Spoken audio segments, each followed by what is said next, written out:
ಅವ್ರು ಹೇಳಿದ್ದು ಸತ್ಯನೇ.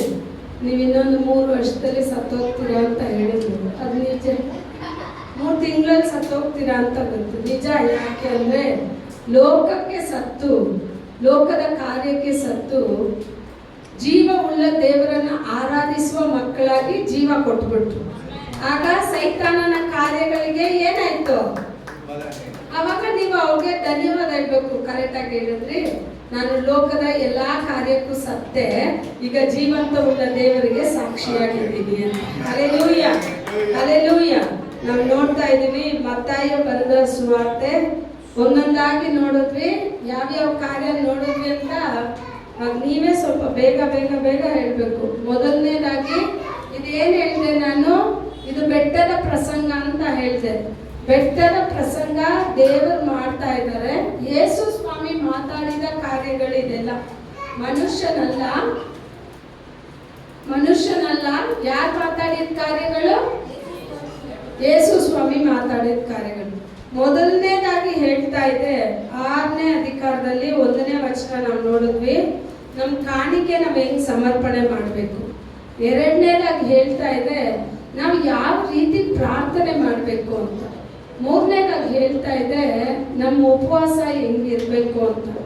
ಆಮೇಲೆ ನಮ್ಮ ಬೊಕ್ಕಸ ಎಲ್ಲಿರ್ಬೇಕು ಅಂತ. ಅಂದ್ರೆ ಅದಕ್ಕೆ ಮಧ್ಯದಲ್ಲಿ ಇನ್ನೊಂದು ಕಾರ್ಯನ ನಾವು ಇದ್ರಲ್ಲಿ ಬಿಟ್ಟಿದ್ದೀವಿ. ಒಂದೇ ಅಧಿಕಾರದಲ್ಲಿ ಎಷ್ಟು ಕಾರ್ಯಗಳನ್ನ ದೇವರು ಅಡಗಿಸಿಟ್ಟಿದ್ದಾರೆ ಅಂತ ಹೇಳಿದ್ರೆ, ನಮ್ಮ ಪ್ರಾರ್ಥನೆ, ನಾವು ಕಾಣಿಕೆ ಕೊಡೋದು, ಒಬ್ರಿಗೆ ಸಹಾಯ ಮಾಡೋದು ಹೆಂಗಿರ್ಬೇಕು, ನಾವು ಸಲ್ಲಿಸೋ ಪ್ರಾರ್ಥನೆ ಹೆಂಗಿರ್ಬೇಕು, ನಾವು ಎಲ್ಲಿ ಪ್ರಾರ್ಥನೆ ಮಾಡಬೇಕು, ಎಲ್ಲಿ ಇಟ್ಕೊಂಡು ಪ್ರಾರ್ಥನೆ ಮಾಡಬೇಕು, ಯಾವ ರೀತಿ ಪ್ರಾರ್ಥನೆ ಮಾಡಬೇಕು ಅದನ್ನು ಹೇಳ್ಕೊಟ್ರು ದೇವರು. ಅದು ಮಾತ್ರ ಅಲ್ಲ, ಯಾವ ರೀತಿ ನಾವು ಉಪವಾಸ ಮಾಡಬೇಕು ಅಂತಾನು ಹೇಳ್ಕೊಟ್ರು. ಅದೆಲ್ಲದಕ್ಕಿಂತ ಪ್ರಾಮುಖ್ಯವಾಗಿ ತೆಗೆದವರು ಓದಿ ಮತ್ತಾಯ ಬರೆದ ಸುವಾರ್ತೆ 6ನೇ ಅಧಿಕಾರ 14-15ನೇ ವಚನ.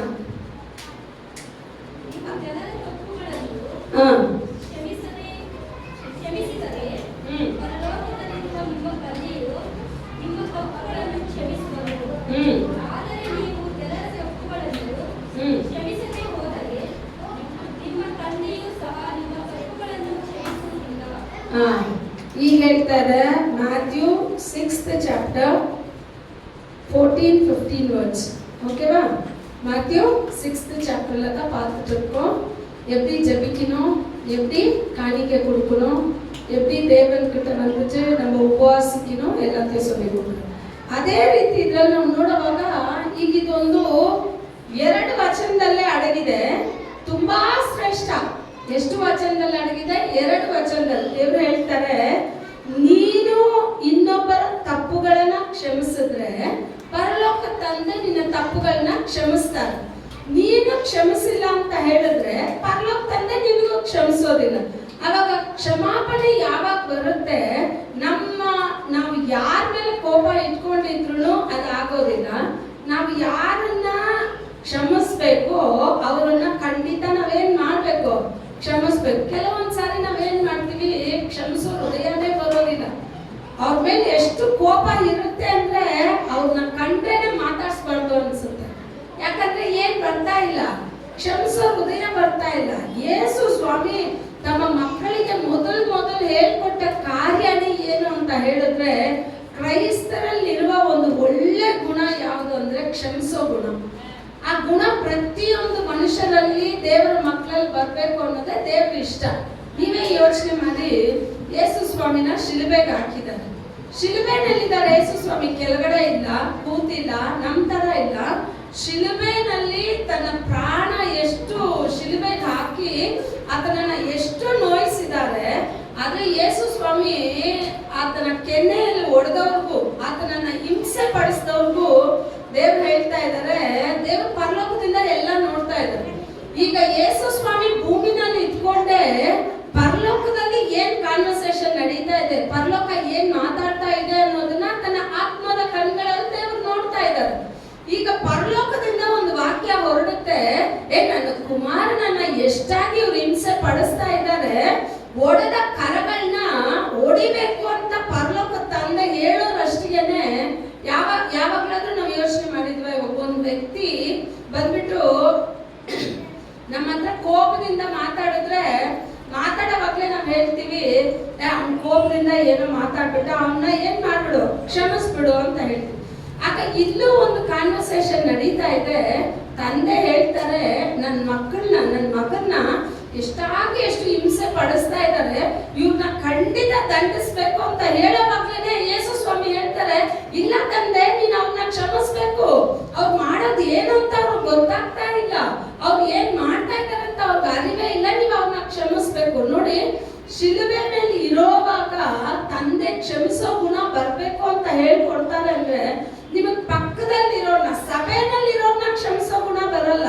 ಸಭೆನಲ್ಲಿ ಒಬ್ರಿಗೊಬ್ರು ಬಿಟ್ಕೊಡೋ ಸ್ವಭಾವ ಬರಲ್ಲ. ಸಭೆನಲ್ಲಿ ಒಂದೇ ಮನಸ್ಸಿನಿಂದ ಇದ್ರೆ ಮಾತ್ರನೇ ಯೇಸು ಸ್ವಾಮಿ ತುಂಬಾ ದೊಡ್ಡ ಕಾರ್ಯಗಳನ್ನ ಸಭೆನಲ್ಲಿ ಮಾಡ್ತಾರೆ. ಮೊದಲು ಸಭೆ ಕಾರ್ಯಗಳನ್ನ ನಾವು ಘನಪಡಿಸ್ಬೇಕು. ಇಂದು ಎಷ್ಟು ಜನ, ನೀವೆಲ್ಲಾದ್ರೂ ಹೋಗಿ, ಯಾವ ಊರ್ಗಾದ್ರೂ ಹೋಗಿ, ನಾವ್ ಯಾರು ಬೇಡ ಅನ್ನೋದೇ ಇಲ್ಲ. ಯಾವ ಊರ್ಗ್ ಹೋಗ್ತಿರೋ ಆ ಊರಲ್ಲಿ ಅವತ್ತು ಆರಾಧನೆಗೆ ನೀವು ಹೋಗ್ಬೇಕು. ಯಾಕೆ ಅಂತ ಹೇಳಿದ್ರೆ, ಈ 7ನೇ ದಿನ ದೇವರಿಗೆ ಎಂದು ಮೀಸಲು ಮಾಡಿದ ದಿನ. ಇದ್ರಲ್ಲಿ ನಾವು ಯಾವತ್ತೂ ತಪ್ಪಿಸ್ಕೋಬಾರ್ದು. ಏನೇ ಇರ್ಲಿ, ಯಾವ ಮನುಷ್ಯನನ್ನ ನೋಡಿ ಆರಾಧನೆಗೆ ಬರೋಲ್ಲ. ಕೆಲವೊಬ್ರು ಇವ್ರು ಬಂದಿಲ್ಲ ಅಂದ್ರೆ ಅವ್ರು ಬರೋದಿಲ್ಲ, ಇವ್ರು ಮಾತಾಡಲ್ಲ ಅಂದ್ರೆ ಅವ್ರು ಮಾತಾಡೋದಿಲ್ಲ. ಯಾರ ಮೇಲೆ ಕೋಪ ತೋರಿಸ್ತಾರೆ ಅಂದ್ರೆ ದೇವರ ಮೇಲೆ ತೋರಿಸ್ತಾರೆ. ದೇವರ ಮೇಲೆ ತೋರಿಸೋದಲ್ಲ. ಇದು ಯಾವ ಸ್ಥಳ ಅಂದ್ರೆ, ನನ್ನನ್ನ ಪಾಪದಿಂದ ರಕ್ಷಣೆ ಮಾಡಿ ಪರಿಶುದ್ಧ ಸಮ್ಮುಖಕ್ಕೆ ಕರೆತಂದ ಉನ್ನತವಾದ ದೇವರ ಸಮ್ಮುಖ. ಈ ಸಮ್ಮುಖಕ್ಕೆ ಬರೋಕೆ ಇವತ್ತು ಕೀರ್ತನೆನಲ್ಲಿ ಓದಿದ್ವಲ್ಲ, ನಿನ್ನ ಆಲಯಕ್ಕೆ ಹೋಗ್ಬೇಕು ಅಂತ ಹೇಳಿದ ತಕ್ಷಣನೇ, ತಂದೆ ಹೋಗ್ಬೇಕು ಅಂತ ಹೇಳಿದ ತಕ್ಷಣನೇ ಯೇಸು ಸ್ವಾಮಿಗೆ ಅಷ್ಟು ಸಂತೋಷ ಅಂತೆ ಆತನ ಆಲಯಕ್ಕೆ ಹೋಗೋಕೆ. ಯಾಕೆ ಅಂದ್ರೆ, ಆತನ ಆಲಯದಲ್ಲಿ ಇದ್ದು, ನಿಮ್ಗೆ ಇನ್ನೊಂದೇನ್ ಗೊತ್ತಾ, ನಮ್ ರಮೇಶ್ ಗೌಡರ್ಗೆ ಒಂದಲ್ಲ 2 ಬಸ್ ಇಟ್ಟು ಬರ್ಬೇಕು. ಕರೆಕ್ಟಾ? ಶರೀರದಲ್ಲಿ ಒಳ್ಳೆ ಆರೋಗ್ಯ ಇಲ್ಲ, ಯಾಕೊಂದು ಮನುಷ್ಯರ ಸಪೋರ್ಟು ಇಲ್ಲ. ಕತ್ತಲಿನಲ್ಲಿ, ಮುಂಜಾನೆನಲ್ಲಿ ಕತ್ತಲೆ ಕವಿದಿರುತ್ತೆ.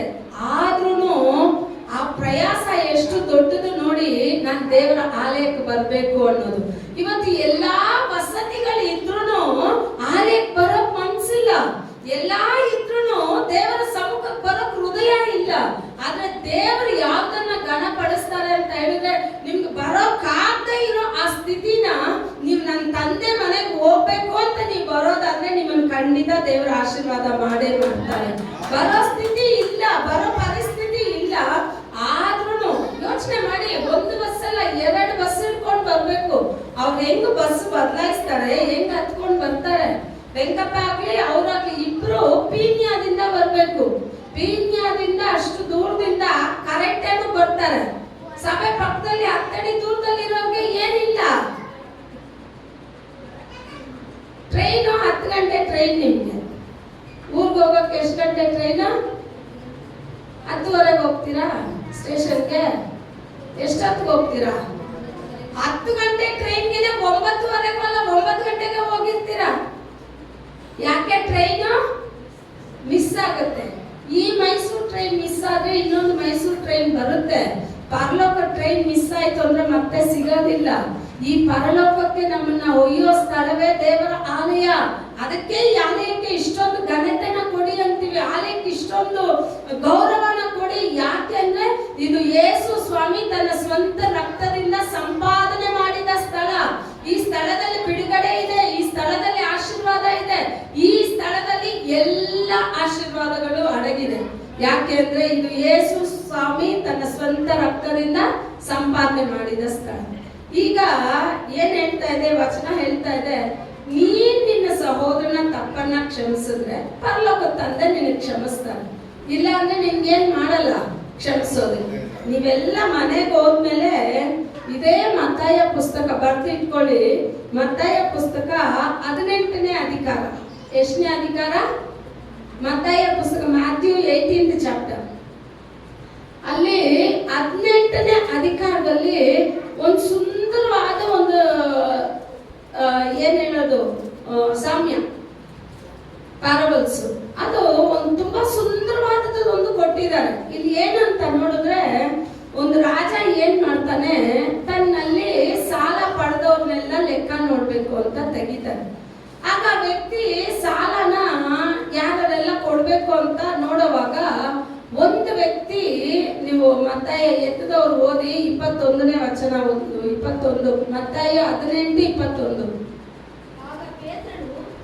ಆವಾಗ 22 ಓದಿ.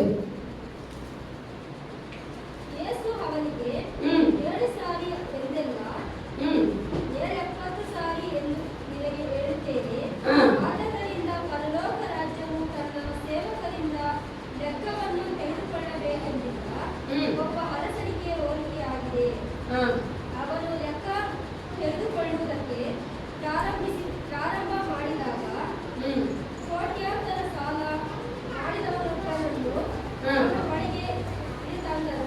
ಸಾಕು. ಕನ್ನಡದಲ್ಲಿ ಏನ್ ಕೊಟ್ಟಿದೆ? ಕೋಟ್ಯಾಂತರ ಸಾಲ. ಎಷ್ಟು? ಇಂಗ್ಲಿಷ್ ಅಲ್ಲಿ 10,000 ಟ್ಯಾಲೆಂಟ್ಸ್ ಅಂದ್ರೆ ಗೋಲ್ಡ್ ಇರ್ಬೋದು, ಇಲ್ಲ ಕೋಟ್ಯಾಂತರ ಕನ್ನಡದಲ್ಲಿ ತುಂಬಾ ಚೆನ್ನಾಗಿ ಕೊಟ್ಟಿದೆ. ಎಷ್ಟು ಸಾಲ ಅಂತೆ? ಇದು ಯಾವ್ದಕ್ಕೆ ಅಂತ ಹೇಳಿದ್ರೆ, ಮೊದಲ ಮೇಲೆ ದೇವರು ಪೇತ್ರನ ಹತ್ರ ಮಾತಾಡ್ತಾ ಇದ್ದಾರೆ. ಪೇತ್ರ, ನಿನ್ನ ಸಹೋದರ ನಿನ್ನನ್ನು ಕೋಪ ಪಡಿಸಿದ್ರೆ ಎಷ್ಟು ಸಲ ಕ್ಷಮಿಸ್ಬೇಕು ಅಂತ ಕೇಳ್ತಾರೆ. ಅದಕ್ಕೆ ದೇವ್ರು ಹೇಳ್ತಾರೆ, ಒಂದು ಸಲ ಅಲ್ಲ 70 ಸಲ ನೀನೇನ್ ಮಾಡ್ಬೇಕು? ಕ್ಷಮಿಸ್ಬೇಕು ಅಂತ. 1 ಸಲ ಅಲ್ಲ, 70 ಸಲ. ನಾವು ಹಾಕ್ಬಾರ್ದು 7 × 70 ಹಾಕ್ಬಾರ್ದು. 70ಅನ್ನೇ 7 ಸಲ ಹಾಕಿ ನೋಡ್ಬೇಕು. 70 × 70 ಅದು ಬರೋದನ್ನ 7 ಸಲ 70 ಹಾಕಿ ನೋಡಿದ್ರೆ ಲೆಕ್ಕವಿಲ್ಲದಷ್ಟು ಸಾರಿ ನಿನ್ನ ಸಹೋದರ ತಪ್ಪು ಮಾಡಿದ್ರು ನಿನ್ನ ಹತ್ರ ಬಂದು ಕ್ಷಮೆ ಕೇಳಿದ್ರೆ ನೀವೇನ್ ಮಾಡ್ಬೇಕು? ಅವ್ರನ್ನ ಕ್ಷಮಿಸ್ಬೇಕು. ದಯವಿಟ್ಟು ಎಲ್ಲ ಗಮನ ಇಟ್ಟು ಕೇಳ್ಕೊಳ್ಳಿ. ನಿಮ್ಮ ಗಮನ, ನೀವೆಷ್ಟಾಗಿ ದೇವರ ವಾಕ್ಯದಲ್ಲಿ ಗಮನ ಕೊಡ್ತಿರೋ ಅಷ್ಟಾಗಿ ಆಶೀರ್ವಾದ ನಿಮ್ಮ ಜೀವಿತದಲ್ಲಿ ಇರುತ್ತೆ. ಆಯ್ತಾ? ಈಗ ಕರೆಕ್ಟಾಗಿ ಹೇಳಿ, ಎಷ್ಟು ಸಾಲ ಪಡೆದಿದ್ದಾನಂದ್ರೆ ಕೋಟ್ಯಾಂತರ ರೂಪಾಯಿ ಸಾಲ ಪಡೆದಿದ್ದಾನೆ. ಆಗ ರಾಜ ಏನ್ ಮಾಡ್ತಾನೆ? ಸಾಲ ಪಡೆದ ಈ ವ್ಯಕ್ತಿನ ಹಿಡ್ಕೊಂಡ್ ಬಾ, ಇವ್ರ ಹೆಂಡತಿನ, ಇವ್ರ ಮಕ್ಕಳನ್ನ, ನೀವು ಹೋಗಿ ಅದು ಫುಲ್ ಚಾಪ್ಟರ್ ಓದ್ ನೋಡಿ. ಇವ್ರ ಹೆಂಡತಿನ, ಇವ್ರ ಮಕ್ಕಳನ್ನ ಎಲ್ಲರನ್ನು ಏನ್ ಮಾಡು? ಕರ್ಕೊಂಡು ಬಂದು ನನ್ನ ಸಾಲ ತೀರ್ಸೋವರೆಗೂ ಇವ್ರನ್ನೆಲ್ಲ ಸೆರೆಮನೆಯೆಲ್ಲ ಹಾಕ್ಬೇಕು ಅಂತ. ಆಗ ವ್ಯಕ್ತಿ ಏನ್ ಮಾಡ್ತಾನೆ? ರಾಜ ಬಳಿ ಹತ್ರ ಹೋಗಿ, ಸ್ವಾಮಿ, ನನ್ಗೆ ಈ ಸಾಲ ಕೊಡೋಕ್ಕಾಗಲ್ಲ, ನನ್ನನ್ನ ಕ್ಷಮಿಸು, ನಾನು ಹೆಂಗಾದ್ರೂ ಮಾಡಿ ಸ್ವಲ್ಪನಾದ್ರೂ ಈ ಸಾಲನ ನಾನು ಏನ್ ಮಾಡ್ತೀನಿ? ತೀರಿಸ್ತೀನಿ ಅಂತ. ಆಗ ರಾಜನ್ಗೆ ಏನಾಗುತ್ತೆ? ಅವನ್ನ ಹೆಂಡತಿ ಮಕ್ಕಳನ್ನ ನೋಡ್ಬಿಟ್ಟು ಮನ ಮರಗ್ತಾನೆ. ಎಷ್ಟು ಸಾಲ? ಕೋಟ್ಯಾಂತರ ರೂಪಾಯಿ ಸಾಲ ಯಾವತ್ತಾದ್ರೂ ನಿಮ್ಮಿಂದ ಕ್ಷಮಿಸೋಕ್ ಆಗತ್ತಾ? ಬೇರೆ ಒಬ್ಬರಿಗೆ 100 ರೂಪಾಯಿ ಕೊಟ್ಬಿಟ್ಟೆ 100 ಸಲ ಹೇಳ್ಬಿಡ್ತೀರಾ, ನಾನು 100 ರೂಪಾಯಿ ಕೊಟ್ಟೆ, ನಾನು 100 ರೂಪಾಯಿ ಕೊಟ್ಟೆ, ನಾನು 100 ರೂಪಾಯಿ ಕೊಟ್ಟೆ ಅಂತ. ಎಷ್ಟು ಕೊಟ್ಬಿಟ್ಟು? ಆದ್ರೆ ಇಲ್ಲಿ ದೇವರ ವಚನ ಹೇಳ್ತಾ ಇದೆ, ಕೋಟ್ಯಾಂತರ ರೂಪಾಯಿ ಸಾಲ ಮಾಡ್ಬಿಟ್ನಂತೆ. ಆ ಸಾಲವನ್ನ ಅವ್ರೇನ್ ಮಾಡ್ತಾರೆ? ಸರಿ ಬೇಡ ಬಿಡು, ನಾನೇನ್ ಮಾಡ್ತೀನಿ, ಈ ಸಾಲನ ಅವನ್ಗೆ ಮನ್ನಾ ಮಾಡ್ಬಿಡ್ತೀನಿ ಅಂತ. ಈಗ ಅವನ್ಗೆ ರಾಜ ಏನ್ ಮಾಡ್ಬಿಟ್ಟ? ಕ್ಷಮೆ ಕೊಟ್ಬಿಟ್ಟ. ಈಗ ಅವನು ಕ್ಷಮೆ ತಗೊಂಡು ಎಷ್ಟು ಕೋಟಿ? ಕೋಟ್ಯಾಂತರ ರೂಪಾಯಿ. 1 ರೂಪಾಯಿ 2 ರೂಪಾಯಿ ಅಲ್ಲ, ಕೋಟ್ಯಾಂತರ ರೂಪಾಯಿ ಸಾಲನ ದೇವರು ಆ ರಾಜ ಅವನಿಗೆ ಕ್ಷಮಿಸ್ಬಿಟ್ಟು ಅವನ್ನ ಆಚೆ ಕಳಿಸ್ತಾರೆ. ಇವಾಗ ಇವನು ಸಂತೋಷದಿಂದ ಆಚೆ ಬರ್ತಾನೆ. ಬಂದವನು ಏನ್ ಮಾಡ್ತಾನೆ? ಆಚೆ ಬರ್ತಾನೆ. ಇವನು ರಾಜ ಹತ್ರ ಸಾಲ ಪಡೆದಿದ್ದ ಕೋಟ್ಯಾಂತರ ರೂಪಾಯಿ. ಈ ಸಾಲದ ವ್ಯಕ್ತಿ ಹತ್ರ ಒಬ್ಬ ಸಾಲ ಪಡೆದಿದ್ದ ಬರೀ 100 ಬೆಳ್ಳಿ ಕಾಸು. ಅವನೆಷ್ಟು? ಕೋಟ್ಯಾಂತರ ಬೆಲೆ ಬಾಳುವ ಅದು ಟ್ಯಾಲೆಂಟ್ ಅಂದ್ರೆ ಬಂಗಾರಕ್ಕೆನೆ ಹೇಳೋದು. ಆ ಒಂದು ವಾಕ್ಯನ ಬಂಗಾರಕ್ಕೆ ಹೇಳೋದು. ಕೋಟ್ಯಾಂತರ ರೂಪಾಯಿಯನ್ನ ಆ ರಾಜ ಈ ವ್ಯಕ್ತಿಗೆ ಕ್ಷಮಿಸ್ದ. ಈಗ ಇವನ್ ಮನೋಭಾವ ಹೆಂಗಿದೆ ಅನ್ನೋದನ್ನ ದೇವ್ರು ನಮಗ್ ತೋರಿಸ್ಕೊಡ್ತಾರೆ ನೋಡಿ. ಇವನ್ ಆಚೆ ಬಂದ ತಕ್ಷಣನೇ ಇವನ ಹತ್ರ ಬರೀ ಇನ್ನು 100. ಅದೇ ಮತ್ತೆ 18, 27, 28 ಓದಿ. 18ನೇ ಅಧಿಕಾರದಲ್ಲಿ 27, 28.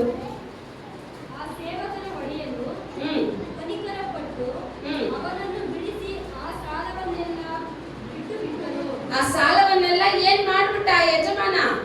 ಬಿಟ್ಟು ಬಿಟ್ಟ. ಇವಾಗ 28 ಓದಿ.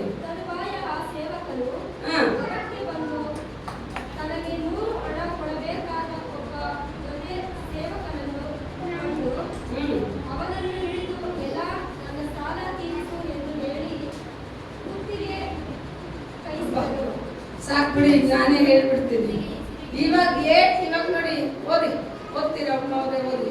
ಹೀಗೆ ಶಿಕ್ಷಿಸಿದನು. ಹಾ. ಅವನ ಜೊತೆ ಸೇವಕರು ಅವನ ಕಾಲಿಗೆ ಬಿದ್ದು ಸ್ವಲ್ಪ ತಾಳಿಕೋ ತೀರಿಸುತ್ತೇನೆ ಎಂದು ಬೇಡಿಕೊಂಡರು. ಸಾಕು. ಈಗ ಯೋಚನೆ ಮಾಡಿ, ಒಬ್ಬ ಎಷ್ಟು ಸಾಲ, ಕೋಟ್ಯಾಂತರ ರೂಪಾಯಿ ಸಾಲ.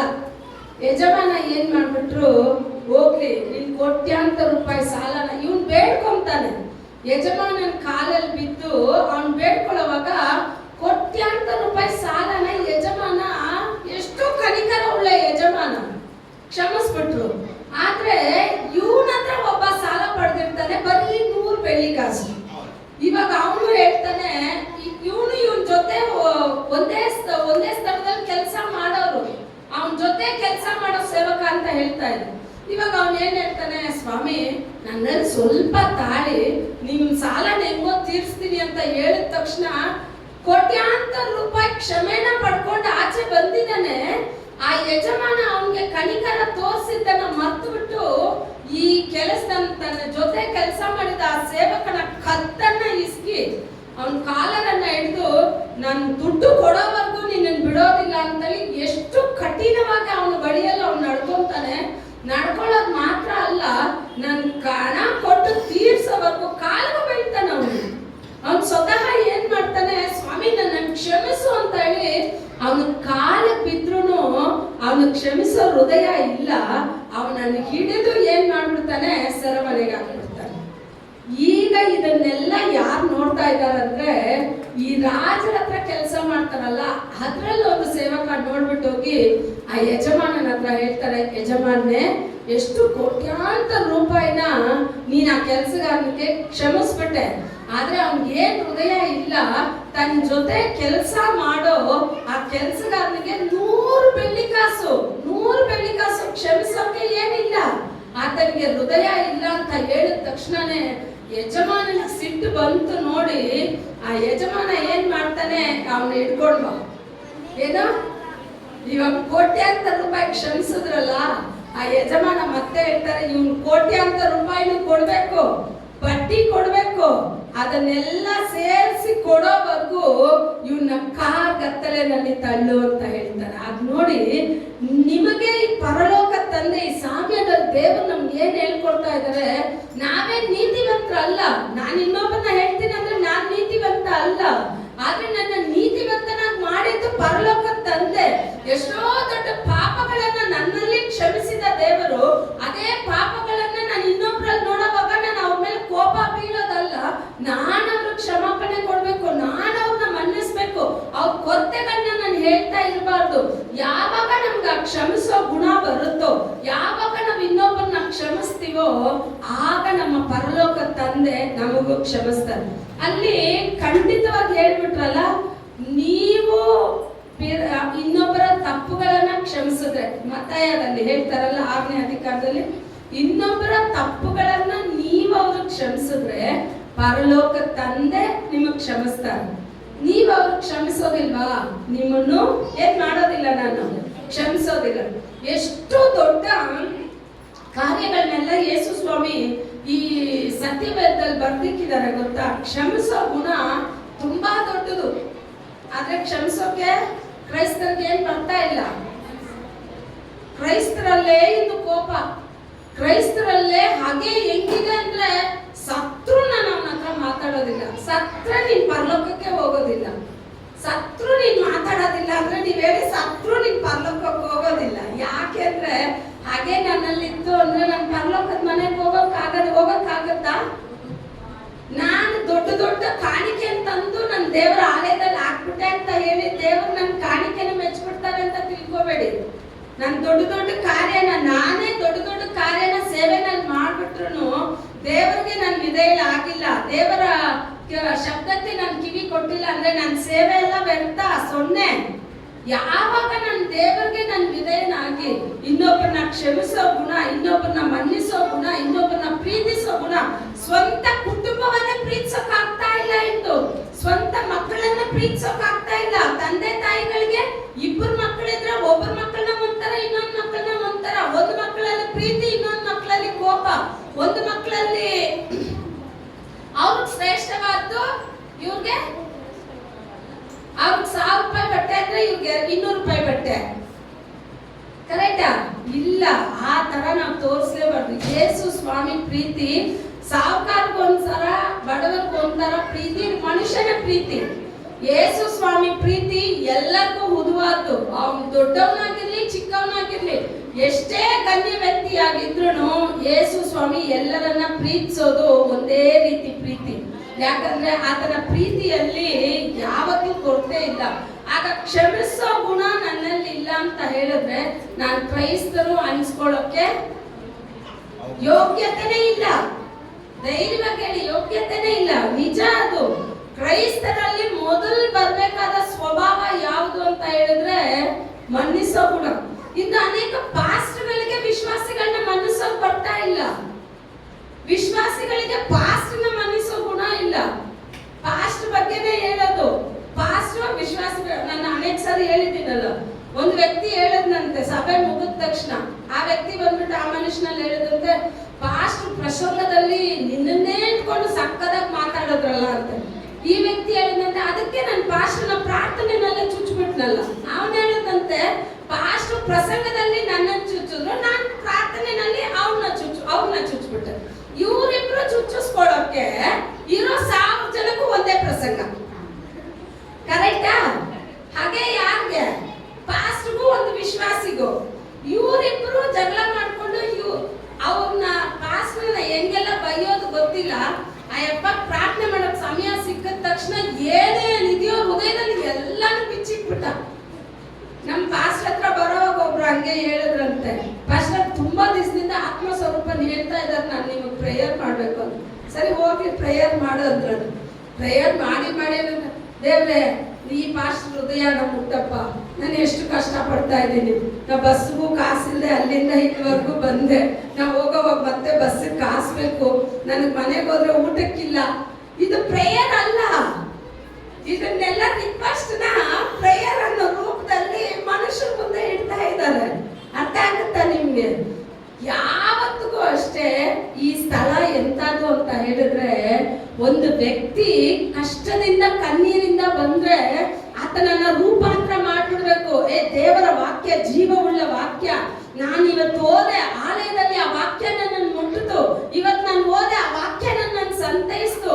ಯಾಕಂದ್ರೆ ಯೇಸು ಸ್ವಾಮಿಯ ಬಳಿಯಲ್ಲಿ ಬಂದು ಒಬ್ರು ವ್ಯರ್ಥವಾಗಿ ಹೋಗಿದ್ದೇ ಇಲ್ಲ. ಯಾವಾಗ ಆತನನ್ನ ನಂಬಿ ಬರ್ತೀವೋ ಕಷ್ಟ ಇರುತ್ತೆ. ಹೋದವರನ್ನ ಹೇಳಿದ್ವಲ್ಲ, ಕಷ್ಟ ಇರುತ್ತೆ, ಕಣ್ಣೀರು ಇರುತ್ತೆ, ಕೊರತೆ ಇರುತ್ತೆ.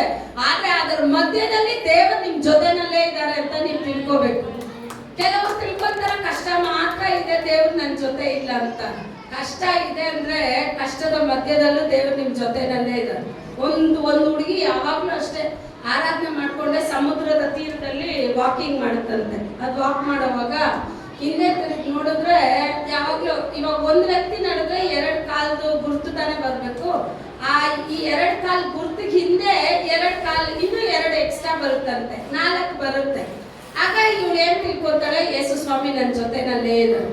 ಇವಾಗ ಒಂದ್ ದಿವಸ ಅವ್ಳಿಗೆ ತುಂಬಾ ಕಷ್ಟ, ತುಂಬಾ ಕಣ್ಣೀರು, ಎಲ್ಲಾ ಅವಳು ನಂಬಿದವರೆಲ್ಲ ಅವಳನ್ನ ಕೈ ಬಿಟ್ಬಿಟ್ರು. ಅದೇ ತರ ಮತ್ತೆ ಅವಳು ಏನ್ ಮಾಡ್ತಾಳೆ, ಸಮುದ್ರದ ತೀರದಲ್ಲಿ ನಡೆಯುವಾಗ ಹಿಂತಿರುಗಿ ನೋಡಿದ್ರೆ ಬರೀ 2 ಕಾಲ್ ಗುರ್ತು ಬರ್ತಾ ಇದೆ ಅಂತ, ಇನ್ನು 2 ಇಲ್ಲ. ಅವಳು ಅಲ್ಲೇ ನಿಂತ್ಬಿಟ್ಟು ಹೇಳಿದ್ರಂತೆ, ಏನ್ ಸ್ವಾಮಿ, ಮನುಷ್ಯರೆಲ್ಲ ನನ್ನನ್ನು ತೊರೆದು ಬಿಟ್ರು, ಮನುಷ್ಯರೆಲ್ಲ ನನ್ನನ್ನು ತಳ್ಳಿಬಿಟ್ರು, ನೀನು ನನ್ನನ್ನು ತಳ್ಳಿಬಿಟ್ಟ, ನೀನು ನನ್ನನ್ನು ಬಿಟ್ಬಿಟ್ಟ ಅಂತ ಹೇಳುವಾಗ ತಕ್ಷಣನೇ ಯೇಸು ಸ್ವಾಮಿ ಹೇಳಿದ್ರಂತೆ, ನೀನ್ ಸಂತೋಷವಾಗಿ ನಡೆಯುವಾಗ ನಿನ್ನಿಂದ ನಡೆಯೋಕ್ಕಾಗತ್ತೆ, ನಾನ್ ನಿನ್ ಹಿಂದೆ ನಡೆದೆ. ನೀನ್ ಕಷ್ಟದಲ್ಲಿರೋವಾಗ ನಿನ್ನಿಂದ ನಡೆಯೋಕ್ ಆಗ್ತಾ ಇಲ್ಲ, ನೀನ್ ನನ್ನ ಹೆಗಲ್ ಮೇಲೆ ಇದೆಯಾ, ಇದು ನನ್ನ ಕಾಲ್ ಗುರ್ತು, ನಾನ್ ನಿನ್ನನ್ನು ಹೊತ್ಕೊಂಡಿದ್ದೀನಿ. ಆವಾಗ ಕಣ್ಣೀರಿನ ಸಮಯದಲ್ಲಿ ನೀವ್ ನಡೆಯೋದಲ್ಲ, ನಿಮ್ಮನ್ನ ತನ್ನ ಹೆಗಲ್ ಮೇಲೆ ಹೊತ್ತು ಯೇಸು ಸ್ವಾಮಿ ನಡೀತಾರೆ. ಅಂತ ಒಂದು ಉನ್ನತ ದೇವರು, ಅಂತ ಒಂದು ಉನ್ನತ ದೇವರು ನಮಗ್ ಕಲ್ಸ್ಕೊಡೋದೇನು ಅಂದ್ರೆ ಕ್ಷಮಿಸಿ. ಒಂದು ಸಲ ಅಲ್ಲ, ಪೇತ್ರನಲ್ಲಿ ಹೇಳ್ತಾರ, ಸ್ವಾಮಿ ಎಷ್ಟು ಸಲ ಕ್ಷಮಿಸೋದು? 7 ಸರಿ ಮಾತ್ರ ಅಲ್ಲ, 70 ಸಲ ನೀನ್ ಕ್ಷಮಿಸು ಅಂತ ಹೇಳ್ತಾರೆ. ಆಗ ಕ್ಷಮಿಸೋ ಒಂದು ಗುಣ ಬಂತು ಅಂದ್ರೆ ನಾವ್ ಯಾರ ಮೇಲೇನು ಕೋಪನೇ ಬರೋದಿಲ್ಲ. ಒಂದು ಮನುಷ್ಯನಿಗೆ ಕೋಪ ಬರುತ್ತೆ ಅಂದ್ರೆ ಅವನಲ್ಲಿ ಏನಿಲ್ಲ ಅಂತ ಅರ್ಥ. ಪ್ರೀತಿ ಇದ್ರೆ ಕೋಪ ಬರುತ್ತಾ? ಇವಾಗ ಸಾಧಾರಣವಾಗೇ ಇದ್ದೀರ. ಇವಾಗ ಲತಾನು ಉಮಾನು ಎತ್ಕೊಡಿ ರಿಲೇಷನ್ ಅಲ್ಲ. ಇವಾಗ ಅವರಿಬ್ರು ನಾರ್ಮಲ್ ಆಗಿದ್ದಾರೆ, ಚೆನ್ನಾಗಿದ್ದಾರೆ. ಇವಾಗ ಉಮಾ ಮನೆಗೆ ಲತಾ ಹೋದಾಗ ಒಂದು ಲೋಟ ಕಾಫಿ ಇಕ್ತಾರೆ ಅಂತ ಇಟ್ಕೊಳ್ಳಿ. ಅದು ಅವರಿಬ್ರು ಚೆನ್ನಾಗಿರೋವಾಗ ಆ ಲೋಟದಿಂದ ಒಂಚೂರು ಕಾಫಿ ಕೆಳಗಡೆ ಬಿದ್ರು ಅದೇನು ಅನ್ಸಲ್ಲ. ಉಮಾ ಹೇಳ್ತಾಳೆ ಸಾರಿ ಲತಾ ಬಿದ್ದು, ಇಲ್ಲ ಪರವಾಗಿಲ್ಲ ಬಿಡು, ಅದು ಏನು ಗೊತ್ತಿಲ್ಲದೆ ಬಿದ್ದು. ಇದು ಪ್ರೀತಿ ಇರೋವಾಗ. ಇದೇ ಪ್ರೀತಿ ಹೋಗಿ ಅಲ್ಲಿ ಕಹಿ ಬಂದ್ಬಿಡ್ತು ಅಂತ ಇಟ್ಕೊಳ್ಳಿ, ಅವಳು ನಾರ್ಮಲ್ ಆಗಿ ಲೋಟ ಹಿಂಗ್ ಇಕ್ಕವಾಗ್ಲು ಅವಳು ನೋಡಿ ಎಷ್ಟು ಜೋರಾಗಿ ಲೋಟ ಇಟ್ಬಿಟ್ಟು ಹೋಗ್ತಾ ಇದ್ದಾಳೆ.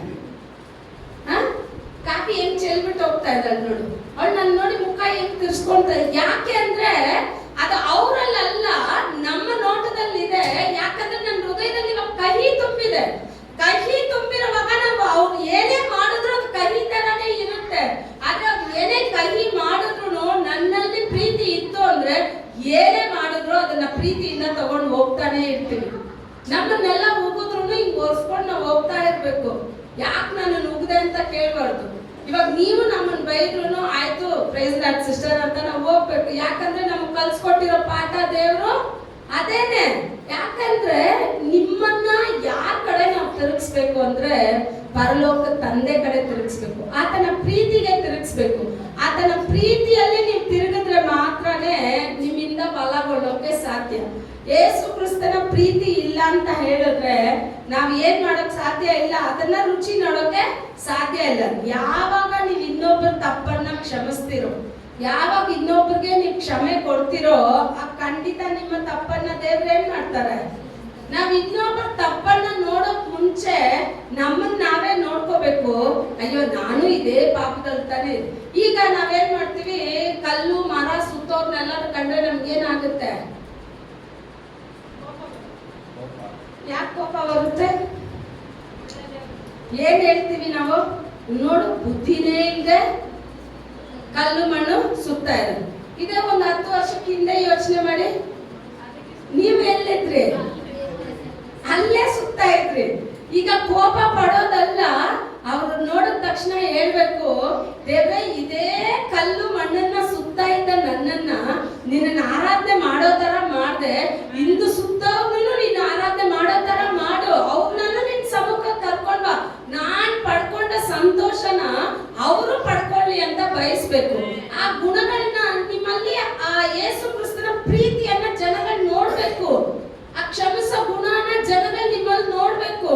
ಆಗ್ಲೇ ನೀವು ಯೇಸು ಸ್ವಾಮಿಯಲ್ಲಿ ಬರೋಕ್ ಮುಂಚೆ ನೀವು ಒಂದು ಕೋಪ ಉಳ್ಳ ವ್ಯಕ್ತಿಯಾಗಿದ್ರೆ, ಯೇಸು ಸ್ವಾಮಿಯಲ್ಲಿ ಬಂದ ತಕ್ಷಣ ಕೋಪ ಏನಾಗಿರ್ಬೇಕು?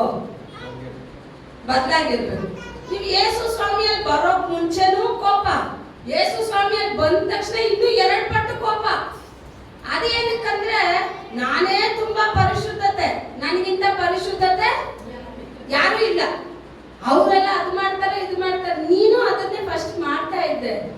ಅವ್ರಿಗಿಂತ ನಾನೇನು ಶ್ರೇಷ್ಠರಲ್ಲ. ಯೇಸು ಸ್ವಾಮಿ ನನ್ನನ್ನು ಬದಲಾಯಿಸಿದ್ದಕ್ಕೇನೆ ನಾನಿವತ್ತು ಪರಿಶುದ್ಧ ಜೀವನ ಮಾಡೋಕ್ಕೆ ಸಾಧ್ಯ. ಯೇಸು ಸ್ವಾಮಿ ಇಲ್ಲ ಅಂದ್ರೆ ನಾವು ಪರಿಶುದ್ಧ ಜೀವನ ಮಾಡೋಕ್ ಸಾಧ್ಯನಾ? ಇಲ್ಲ. ಅವಾಗ ಕ್ಷಮಿಸೋ ಗುಣ ಯಾರಲ್ಲಿ ಬರ್ಬೇಕು? ನೀ ಟ್ರೈನ್ಗೆ ಊರಿಗೆ ಬರೋವಾರ ಊರಿಗೆ ಹೋಗೋವಾಗ 10 ಗಂಟೆ ಟ್ರೈನ್ಗೆ 11 ಗಂಟೆಗೆ ರೈಲ್ವೆ ಸ್ಟೇಷನ್ಗೆ ಹೋಗ್ಬೇಕು. ಎಷ್ಟು ಗಂಟೆಗೆ ಹೋಗ್ಬೇಕು?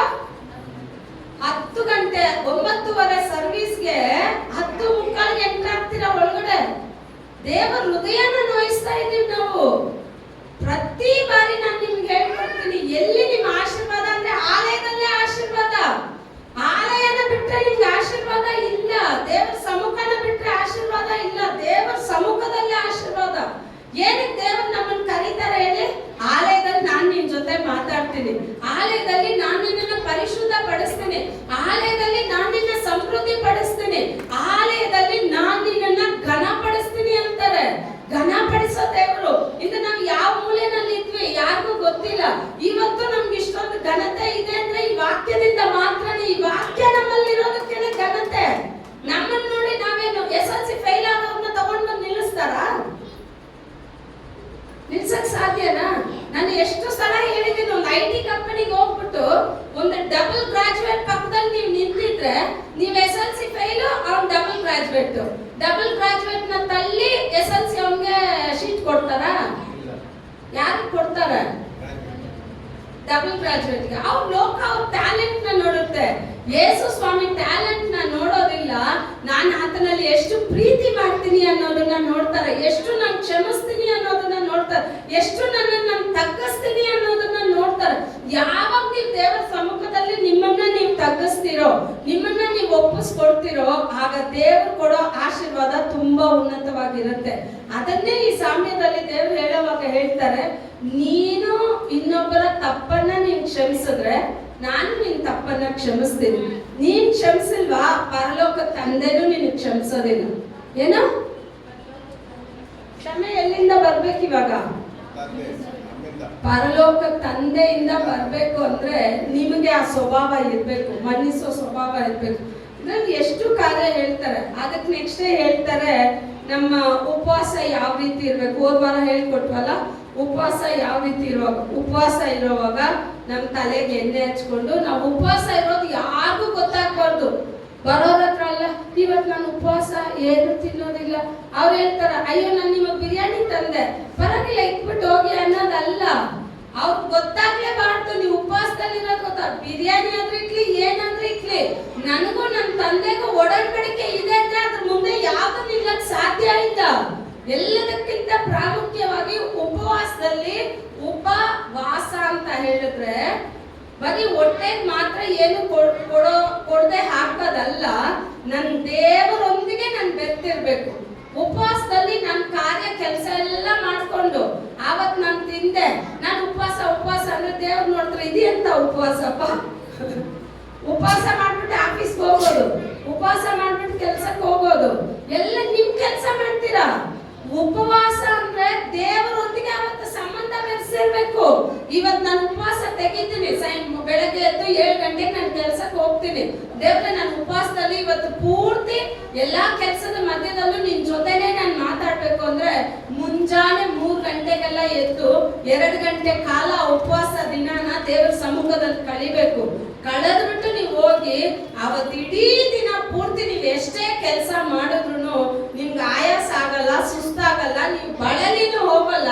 ಯಾಕೆಂದ್ರೆ ಆ ದೇವರ ವಾಕ್ಯ ನಿಮ್ಮನ್ನ ಬಲಪಡಿಸ್ತಾನೆ ಇರುತ್ತೆ. ಆಗ ಉಪವಾಸ ಅನ್ನೋದು ಶರೀರಕ್ಕೆ ಮಾತ್ರ ಅಲ್ಲ, ಉಪವಾಸ ಆತ್ಮಕ್ಕೆ ಆಹಾರ ಬರ್ಬೇಕು, ಆತ್ಮಕ್ಕೆ ಒಂದು ಬಲ ಸಿಗ್ಬೇಕು ಅಂತೇಳಿ ಈ ಶರೀರಕ್ಕೆ ನೀವು ಬಲ ಪಡಿಸ್ಕೊಂಡು. ಡಾಕ್ಟರ್ ಹೇಳ್ತಾರೆ, ತುಂಬಾ ವೀಕ್ ಆಗಿದ್ಯಮ್ಮ, ನಿನಗೆ ರಕ್ತ ಇಲ್ಲ, ನಿನಗೆ ಅದಿಲ್ಲ, ನಿನ್ಗೆ ಇದಿಲ್ಲ, ಇದನ್ ಮಾಡು ಅದನ್ ಮಾಡು ಅಂತ ಏನೇನಿರುತ್ತೋ ಎಲ್ಲ ಹಾಡು ಮೂಡು ಏನೇನ್ ಸಿಗುತ್ತೋ ಎಲ್ಲ ತಿಂತೀರಾ. ಎಲ್ಲ ತಿಂದ್ಬಿಟ್ಟು ಡಾಕ್ಟರ್ ಹತ್ರ ಹೇಳ್ತಾರೆ, ಡಾಕ್ಟರ್ ಏನೇ ತಿಂದ್ರು ಹಸಿವೆ ನಿಲ್ತಾ ಇಲ್ಲ, ತಿಂತಾನೇ ಇದ್ದೀನಿ, ದಪ್ಪ ಆಗ್ತಾನೆ ಇಲ್ಲ, ತಿಂತಾನೆ ಇದ್ದೀನಿ, ಹಿಂಗೆ ಇದ್ದೀನಿ ಅಂತ ನಾವು ಏನೇ ಹೇಳಿದ್ರು ಎಲ್ಲಾನು ಯಾವ್ದಕ್ಕೆ? ಈ ಶರೀರಕ್ಕೆ. ಅವಾಗ ಆತ್ಮಕ್ಕೆ ಬಲ ಬರ್ಬೇಕು ಅಂದ್ರೆ ಈ ವಾಕ್ಯಗಳೇ ಆತ್ಮಕ್ಕೆ ಬಲ. ಈ ವಾಕ್ಯಗಳನ್ನ ನೀವು ಎಷ್ಟು ಓದ್ತಿರೋ ಅಷ್ಟು ಬಲ ನಿಮ್ಮಲ್ಲಿ ಸಿಕ್ಬಿಡುತ್ತೆ. ಪ್ರತಿ ಬಾರಿ ಹೇಳ್ತೀವಿ, ಲೂಕ ಪುಸ್ತಕ 16ನೇ ಅಧಿಕಾರದಲ್ಲಿ ನೋಡ್ತೀವಿ, ಒಂದು ತಂದೆಗೆ 2 ಮಕ್ಕಳಿರ್ತಾರೆ. ಒಬ್ಬ ಆಸ್ತಿನೆಲ್ಲ ತಗೊಂಡು ಹೋಗಿ ವೇಶ್ಯೆಗಳ ಜೊತೆ ಪಾಪದಲ್ಲಿ ಎಲ್ಲಾನ ಕಳೆದಾಕೊಂಡ. ಏನು ಇಲ್ಲ ಅವನ ಹತ್ರ, ಈಗ ಏನು ಇಲ್ಲ, ಎಲ್ಲ ಕಳೆದಾಕೊಂಡ. ಎಲ್ಲ ಮುಗಿದ ತಕ್ಷಣ ಇವಾಗ ಅವನು ಎಲ್ಲಿದ್ದಾನೆ ಅಂದ್ರೆ ಹಂದಿಗಳ ಹತ್ರ ಕೂತ್ಕೊಂಡು ತಿಂತಾ ಇದ್ದಾನೆ. ಎಲ್ಲಿ ತಿಂತಾ ಇದ್ದಾನೆ? ತಂದೆ ಮನೆಯಲ್ಲಿ ಟೇಬಲ್ ಮೇಲೆ ಕೂತ್ಕೊಂಡು ತಿಂತಾ ಇದ್ದ. ಆ ಘನತೆ ಅವನಿಗೇನಾಗಿಲ್ಲ, ಗೊತ್ತಿಲ್ಲ. ಇವಾಗ ಎಲ್ಲಿ ತಿಂತಾ ಇದ್ದಾನೆ? ಹಂದಿಗಳ ಹತ್ರ. ಬುದ್ಧಿ ಟೇಬಲ್ ಅಲ್ಲಿ ಇರೋವಾಗ ಬಂದಿಲ್ಲ, ಎಲ್ಲಿ ಹೋದ್ಮೇಲೆ ಬರುತ್ತೆ? ಎಲ್ಲಿ ಹೋದ್ಮೇಲೆ ಬುದ್ಧಿ ಬಂದ್, ಮನೆ ಬಿಟ್ಟು ಹೋದ್ಮೇಲೆ ಬುದ್ಧಿ ಬಂದಿಲ್ಲ. ದುಡ್ಡಿಟ್ಕೊಂಡು ಇಷ್ಟಕ್ಕೆಲ್ಲ ಮಾಡ್ದ. ಯಾವಾಗ ಬುದ್ಧಿ ಬಂತು ಅಂದ್ರೆ ಹಂದಿಗಳ ಜೊತೆ ಕೂತ್ಕೊಂಡು ಹಂದಿ ದಿನ ಊಟನೇ ಇವನು ಕೊಡ್ತಾ ಇರ್ಲಿಲ್ಲ ಅಂತೆ. ಆಗ ಅವನು ಬುದ್ಧಿ ಬರುತ್ತೆ, ನನ್ನ ತಂದೆ ಮನೆಯಲ್ಲಿ ಎಷ್ಟು ಕೆಲಸಗಾರರು ಸಮೃದ್ಧಿಯಾಗಿ 3 ಹೊತ್ತು ಊಟ ಮಾಡ್ತಾರೆ, ನಾನಾದ್ರೂ ಇಲ್ಲಿ ಹಸಿದು ಸಾಯ್ತಾ ಇದ್ದೀನಿ, ನಾನು ಒಂದು ಮಾಡ್ತೀನಿ, ನಾನು ಎದ್ದು ನಾನು ಎಲ್ಲಿ ಹೋಗ್ತೀನಿ? ನನ್ನ ತಂದೆ ಬಳಿಯಲ್ಲಿ ಹೋಗ್ತೀನಿ. ಈಗ ನಿಮ್ಮ ಮನೆಯಲ್ಲಿರೋ ಮಕ್ಳು ಯಾರಾದ್ರೂ ಇಕ್ಕಿರೋ ಒಡವೆ ಆಸ್ತಿ ಎಲ್ಲ ತಗೊಂಡು ನಿಮ್ಮನ್ನು ಬಿಟ್ಟು ಹೋಗ್ಬಿಟ್ಟು ಎಲ್ಲ ಹಾಳು ಮಾಡ್ಬಿಟ್ಟು ನಿಮ್ಮ ಹತ್ರ ಮತ್ತೆ ಬಂದ್ರೆ ಸೇರ್ಸ್ಕೊಂತೀರಾ? ರೋಡಲ್ಲಿ ಅವ್ನು ದೂರ ಬರ್ತಾ ಇದ್ದಾನಂದ್ರೆ ಅವ್ನ ಹಂಗೆ ಹೋಗ್ಬಿಡೋ ಕೇಳು, ಅವ್ನ ಮುಖಾನೇ ನನ್ಗೆ ತೋರಿಸ್ಬಾರ್ದು, ಅವನ್ನ ಹಂಗೆ ಹೋಗ್ಬಿಡಕ್ಕೆ ನನ್ನ ಆಸ್ತಿನೆಲ್ಲ. ಆದ್ರೆ ಈ ತಂದೆ ಎಂತ ತಂದೆ ಗೊತ್ತಾ, ತನ್ನ ಮಗ ಬರ್ತಾನ ಅಂತ ಪ್ರತಿದಿನ ನೋಡ್ತಾ ಇದ್ದಾರೆ. ದೂರದಿಂದ ಅವ್ರ ಮಗ ಬರೋದನ್ನ ನೋಡಿ ತಂದೆ ಓಡೋಗಿ ಆ ಮಗನ್ನ ತಕ್ಕೊಂತಾರೆ. ಆ ತಂದೆ ಆ ಮಗನಿಗೆ ಕೊಟ್ಟ ಕ್ಷಮೆ ಎಷ್ಟು ದೊಡ್ಡದು ನೋಡಿ.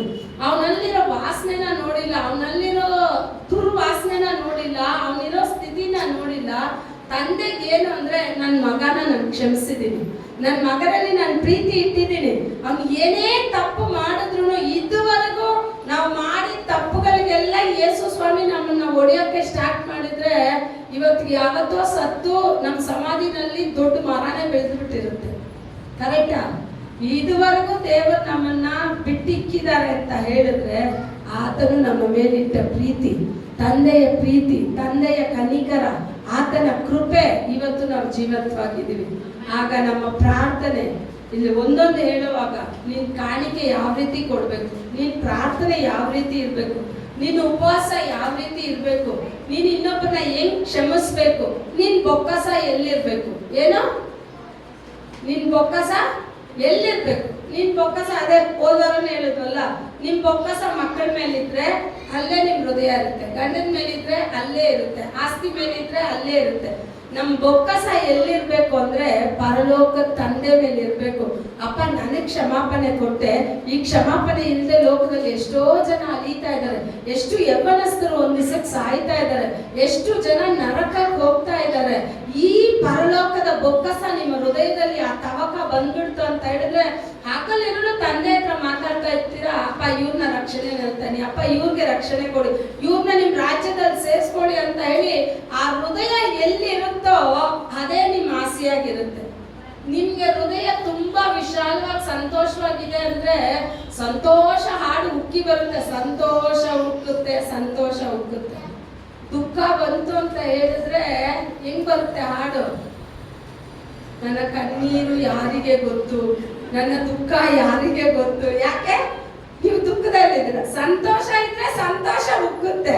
ದುಃಖ ಬಂತು ಅಂದ್ರೆ ನಿಮ್ ಸಂತೋಷನ ನೋಡ್ದ ದೇವರಿಗೆ ನಿಮ್ ದುಃಖನ ನೋಡೋಕ್ ಗೊತ್ತಿಲ್ವಾ, ನಿಮ್ ಕಣ್ಣೀರ್ನ ನೋಡೋಕ್ ಗೊತ್ತಿಲ್ವಾ?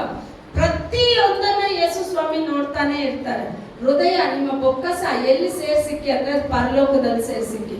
ದೇವ್ರು ಹೇಳ್ತಾರೆ, ಇಲ್ಲಿ ನಿಮ್ ಬೊಕ್ಕಸನ ಸೇರ್ಸಿಕ್ಬೇಡಿ, ಇಲ್ಲಿ ಗಂಟೆ ಹಾಕ್ಬೇಡಿ, ನಿಮ್ ಬೊಕ್ಕಸ ಎಲ್ಲಿರ್ಬೇಕಂದ್ರೆ ಪರಲೋಕದಲ್ಲಿ. ಅವಾಗ ಇಲ್ಲಿಂದ ದಿನ ಹತ್ತೋಗಿ ಪರಲೋಕಕ್ಕೆ ಹೋಗಿ ನನ್ನ ಸಂಪಾದನೆ ಮಾಡೋ ದುಡ್ಡೆಲ್ಲ ಕೊಟ್ಬಿಟ್ಟು ಬರ್ಬೇಕಾ?